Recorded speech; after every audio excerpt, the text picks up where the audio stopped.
Pop quiz. Is your house an asset or a liability? If you said asset, you're wrong. And this mistake cost the average American over $1 million in lost wealth. Let's fix that in the next 3 minutes. An asset is something that puts money in your pocket. It generates income or appreciates in value while you own it. Think of it as a money printing machine. A rental property that generates $1,500 a month after expenses? Asset. A dividend stock portfolio paying you $3,000 a year? Asset. A side business bringing in extra income? Asset. Notice the pattern. Money flows to you. A liability is something that takes money out of your pocket. It costs you to own it. Your primary home? Between the mortgage, property taxes, insurance, and maintenance, it's draining thousands every month. Car payment? Liability. Credit card balance charging you 20% interest? Massive liability. Money flows away from you. Now here's where people get confused.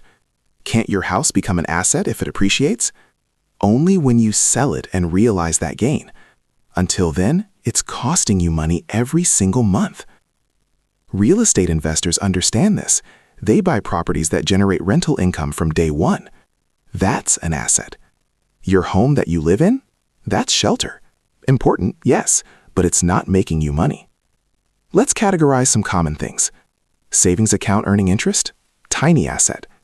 Index fund growing 7% a year? Asset. Rental property cash flowing $500 a month? Asset. Your car depreciating in the driveway? Liability. Student loans? Liability. Bitcoin you're holding? Asset if it appreciates, but generates no cash flow, so it's speculation. The rule is simple. Does it pay you, or do you pay it? Here's your homework. List everything you own. Separate assets from liabilities. Calculate the ratio. Wealthy people have $10 of assets for every dollar of liabilities. Broke people have the opposite.